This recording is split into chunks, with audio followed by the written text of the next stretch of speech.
नमस्कार, आप देख रहे हैं भारत टाइम्स न्यूज। उज्जैन में सिंहस्थ 2028 से जुड़ी एक बड़ी परियोजना सरकार की तैयारी पर अब इंदौर हाई कोर्ट ने ब्रेक लगा दिया है। कोर्ट ने रोक लगाई, सरकार से जवाब मांगा, लेकिन सवाल ये है क्या आदेश जमीन पर भी लागू हो रहा है। देखिए नितिन लाहौरी की खास रिपोर्ट। सिवरखेड़ी सिलारखेड़ी तालाब परियोजना जिसे सरकार सिंहस्थ 2028 की जरूरत बता रही थी। किसानों का आरोप है कि इस परियोजना के लिए फर्जी तरीके से इम्पैक्ट स्टडी तैयार की गई है और किसी अन्य प्रोजेक्ट की रिपोर्ट कॉपी कर बिना जमीन अध्ययन के पेश कर दी गई। इसी के आधार पर कई किसानों की जमीन जबरन अधिग्रहण की प्रक्रिया में डाल दी गई।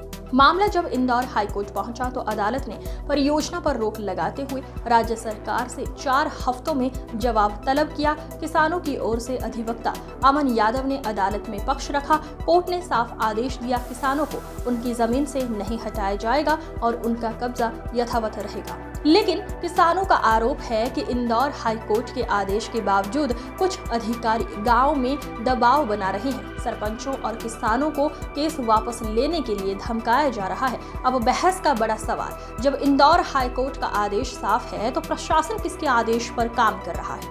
एक याचिका लगी थी हायर का अपने सिवरखेड़ी और उसको लेकर किसानों की जमीन को लेकर पूरा क्या मामला था?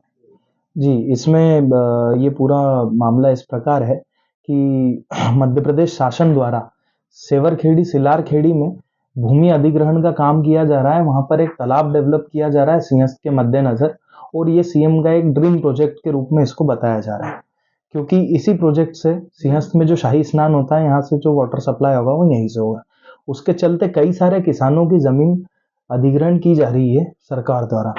अब अधिग्रहण की जो प्रक्रिया अपनाई गई है शासन द्वारा, वो पूरी तरह से निराधार प्रक्रिया अपनाई जा रही है और उसमें किसी भी प्रकार से जो कानून है अधिग्रहण, भूमि अधिग्रहण को लेकर के, उसका कहीं पर भी पालन नहीं किया जा रहा है। उससे व्यतीत होकर कुछ किसान हमारे पास संपर्क में आए और उन किसानों का यह कहना था कि हमारी जमीन गलत तरीके से सरकार द्वारा अधिग्रहित की जा रही है। उसको लेकर के हमने माननीय उच्च न्यायालय मध्य प्रदेश खंडपीठ इंदौर में एक याचिका दायर की। उस याचिका पर एक आदेश पारित होता है और उस आदेश में मध्य प्रदेश हाईकोर्ट द्वारा यह आदेश पारित किया जाता है कि किसी भी किसान को अपनी उसकी भूमि से विदाउट एनी प्रॉपर प्रोसीडिंग बेकब्जा नहीं किया जाए।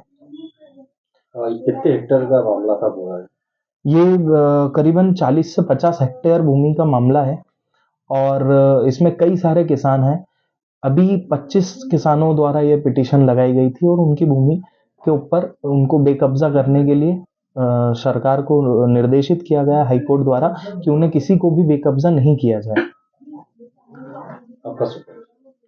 एडवोकेट अमन यादव इंदौर हुए हैं और 8 हफ्ते के भीतर उन्हें अपना जवाब दायर करने के लिए निर्देशित किया गया है।